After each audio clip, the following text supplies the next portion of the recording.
अगर मैं आपसे कहूँ कि अपने बच्चे का वज़न बढ़ाने के लिए सिर्फ़ और सिर्फ़ 5 सस्ती चीज़ें ज़रूरी होती हैं, तो क्या आप मेरी बात को यकीन करेंगे?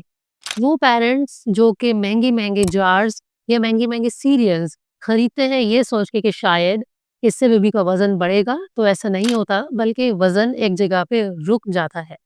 मेरा नाम है डॉक्टर हिना बेग, मैं एक पाकिस्तानी मेडिकल डॉक्टर हूँ एंड न्यूबॉर्न केयर एक्सपर्ट हूँ।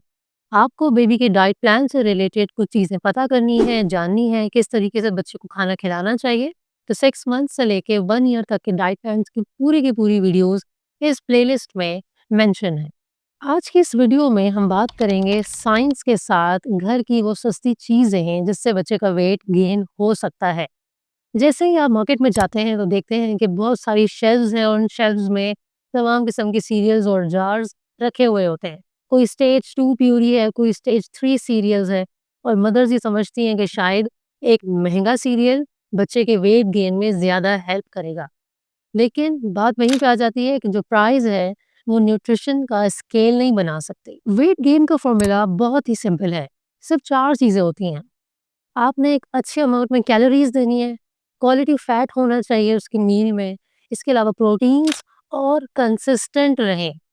लगातार बच्चे को एक ही कंसिस्टेंसी के साथ खिलाते रहें। अगर ऐसे करेंगे तो बच्चे का वेट लाज़मी तौर पे गेन होता है। अगर ये चीज़ें आपको सस्ते खानों से मिल जाती हैं, तो बाहर के डब्बे या सीरियल्स लेने से कोई ज़्यादा फ़ायदा होता नहीं है। आज हम बात करेंगे 5 ऐसे फूड्स। उन पे बात करने से पहले मैं आपको ये बताना चाहूँगी कि अगर आपने अपने बेबी के लिए पर्सनलाइज़्ड डाइट प्लान चार्ट बनवाना है, तो आप मेरे साथ वन ऑन वन कंसल्टेशन कर सकते हैं थ्रू व्हाट्सएप। मैं वीडियो कॉल या ऑडियो कॉल पे बात करती हूँ। पेशेंट की मर्ज़ी के मुताबिक और उन्हें उनके तमाम सवालात और उनके क्वेरीज़ का डिटेल में जवाब देती हूँ। मैसेज कीजिए कंसल्ट, उसके बाद आपको तमाम डिटेल्स दे दी जाएँगी। सबसे पहली चीज़ है अंडे की ज़र्दी। ये बेसिकली एक क्वालिटी फैट रखती है, नेचर की तरफ से एक बेहतरीन मल्टीविटामिन है। इसके साथ-साथ इसको आपने पका के बेबी को देना होता है। इस ज़र्दी को आप 7 मंथ्स के बाद बच्चे को इंट्रोड्यूस कर सकते हैं। डायरेक्टली 6 मंथ फ़ौरन ना इंट्रोड्यूस करें क्योंकि एक एलर्जिक आइटम भी है। इसके अंदर बहुत अच्छे अमाउंट में प्रोटीन्स होते हैं एंड सेकेंडली ये ब्रेन को सपोर्ट करने वाली न्यूट्रिशन प्रोवाइड करता है। नेक्स्ट हम बात करेंगे गाढ़ी दाल। मूंग मसूर की दाल इजीली डाइजेस्टेबल होती है। दाल के अंदर प्रोटीन्स की अमाउंट अच्छी खासी होती है। मिस्टेक क्या करते हैं कि हम पतली दाल या दाल का पानी जो है वो बच्चों को पिला देते हैं। याद रखिए पानी से कुछ भी नहीं होता, ये एम्प्टी कैलोरीज में बच्चे का पेट भर जाएगा, वजन नहीं बढ़ सकता। अच्छे तरीके से जैसे नॉर्मल घर के अंदर दाल पकती है, नमक वगैरह और मिर्च मसाले कम रख के, नमक तो बिल्कुल भी ऐड नहीं करना आपने, लेकिन आप कोई और मसाले ज़्यादा उसमें ऐड कर सकती हैं, लेकिन बच्चे के हिसाब से कम। अच्छे तरीके से मैश करके दीजिए, 6 मंथ में ही दे सकती हैं। 7 मंथ और 6 मंथ तक अपने बेबी को मैश फॉर्म में खाना देना होता है। जब 8th मंथ में वो एंटर हो जाता है, तो आपने बिल्कुल वैसी ही दाल देनी है जैसे उसकी असली शक्ल है, क्योंकि वो ऑलरेडी एक टेक्सचर फ्रेंडली है बेबी के लिए, वो पतली होती है और बच्चा ईज़िली खा सकता है। 3rd चीज़ है हमारे पास बनाना। देखिए, सबसे बेहतरीन बात पाकिस्तान में पूरे साल ये अवेलेबल होता है, बहुत ही इकोनॉमिकल होता है, ईज़िली डाइजेस्टेबल है, बहुत आसानी से हज़म हो जाता है बच्चों में, आसानी से मैश हो जाता है, ईज़ी रेडेबल आइटम है, मदर को ज़्यादा कुछ पकाने की ज़रूरत भी नहीं होती।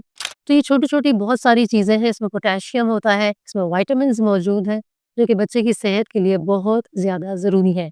6 मंथ ऑनवर्ड्स आप बच्चे को बनाना दे सकते हैं, शुरू में उसको मैश करके दीजिए, 7 मंथ तक थोड़ा कम मैश करें और 8 मंथ से कोशिश करें कि उसको स्लाइसेस देना शुरू कर दीजिए। ये वो चीज़ें हैं जिसके अंदर मैं ये ज़रूर आपको बता रही हूँ कि ये बहुत इंपॉर्टेंट घरेलू आइटम्स है, लेकिन साथ-साथ मैं आपको टेक्सचर को भी गाइड कर रही हूँ क्योंकि 6 टू 9 मंथ्स वो एक ऐसा अरसा है जो कि एक ट्रांज़िशन वाला एक पूरा एक टाइम पीरियड है। आपने सही से टेक्सचर बच्चे को नहीं दिया, वहीं से आपकी स्टोरी फ्लॉप हो जाएगी। अगर बच्चे को आपने टाइमली टेक्निकली सही तरीके से नहीं टेक्सचर्स इंट्रोड्यूस कराए, तो बच्चे सिर्फ प्यूरी ही खाते रह जाते हैं। 4th and very important item, मैं अपने बच्चों को रोज़ाना 2 टाइम भी ये दे रही होती हूँ, दही। देखिए, दही एक प्रोबायोटिक है। जिस तरीके से आप लैक्टोफास्ट हो गया या बायोगया हो गया या एक और भी बहुत सारे ड्रॉप्स आते हैं जो कि जिसमें लैक्टोबैसिलाई होता है बेसिक। एक प्रोबायोटिक दही आपके बच्चे के गट को बहुत ज़बरदस्त तरीके से स्ट्रॉन्ग बनाता है, उसकी इम्यूनिटी को इंक्रीज़ करता है, उसके अंदर ये सलाहियत पैदा करता है कि वो ज़्यादा से ज़्यादा अच्छे तरीके से खानों को, दूध को हज़म कर सके। जब अच्छा हज़म खाना होगा, तो बच्चा मज़ीद खाना खाएगा और इस तरीके से इनडायरेक्टली दही बच्चे के वेट गेन में भी रोल प्ले कर रहा होता है। आप बच्चे की ग़िज़ा में रोज़ाना दही शुमार करें। वो बच्चे जिन्हें लैक्टोज़ इंटॉलरेंस है, वो माएँ 7 मंथ ऑनवर्ड्स दही इंट्रोड्यूस करवाएँ थोड़ा-थोड़ा 1 टीस्पून, 2 टीस्पून हल्का-हल्का करके। इस तरीके के बच्चे स्लोली एंड ग्रेजुअली जब अपनी गट को बहुत स्ट्रॉन्ग बना लेते हैं, तो आगे जाके काऊ मिल्क भी थोड़ा बहुत पी सकते हैं आफ्टर 1 टू 1.5 ईयर्स। अगर आप अच्छे टेक्निकली बच्चे को लेके चल रही हैं, तो एक डेयरी प्रोडक्ट जिसे हम दही कहते हैं, वो भी इंट्रोड्यूस करा सकती हैं। नेक्स्ट हमारे पास आ जाता है चावल, राइस, ठीक है? देखिए, हम रोटी तो ज़रूर खिलाने पे बच्चों को लगे हुए होते हैं कि हम रोटी खिलाएँ, खिलाएँ बच्चों को रोटी, लेकिन ज़्यादा फ़ोकस अब इस बात पे भी होना चाहिए कि बच्चों को चावल खिलाएँ, ठीक है? वो बेबी फ्रेंडली भी होते हैं टेक्सचर वाइज़, आप जल्दी इंट्रोड्यूस करा सकते हैं। खिचड़ी में भी तो आप लोग दे रहे होते हैं ना, तो वो लोग आप लोग बिल्कुल मैश करके देती हैं 6 टू 7 मंथ्स। लेकिन 7 मंथ्स के बाद 8 मंथ ऑनवर्ड्स आप एक्चुअल चावल को चावल की शक्ल में बच्चे को दें। ठीक, ईज़िली रेडीली मतलब कि आराम से कैलोरीज़ इसमें बहुत ज़्यादा होती हैं।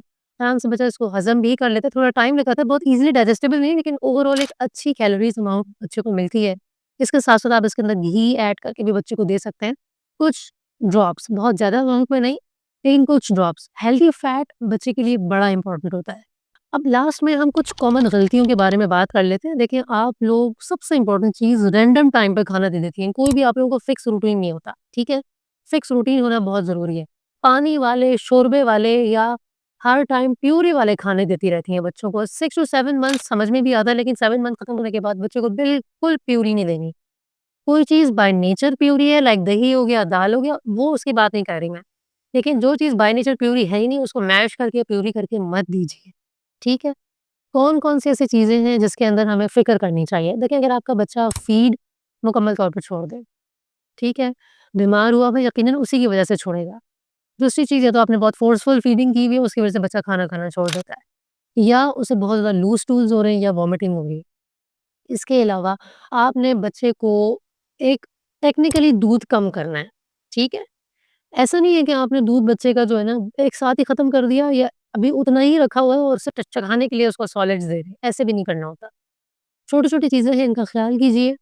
इसके अलावा अगर आपको फिर भी कुछ समझ में नहीं आ रहा कि मैंने किस तरीके से खाना देना है, आपने एक रेनबो प्लेट बना के देनी होती है। रेनबो प्लेट ये डब्ल्यूएचओ कहता है कि किस तरीके से बच्चे को खाना देना जिसमें तमाम न्यूट्रिशन होने चाहिए, सीरियल्स भी हो, प्रोटीन्स भी हो, क्वालिटी फैट भी हो, मल्टीविटामिन्स भी हो।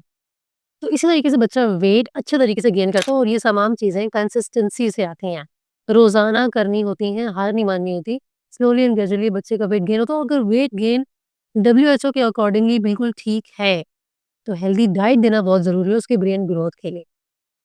अगर आपको खाने-पकाने की रेसिपीज़ देखनी है, तो एक प्लेलिस्ट वीडियो के एंड में मेंशन करूँगी, लाज़मी जाके वो चेक कीजिए। इंशाल्लाह मिलती हूँ अपनी नेक्स्ट वीडियो में। शुक्रिया।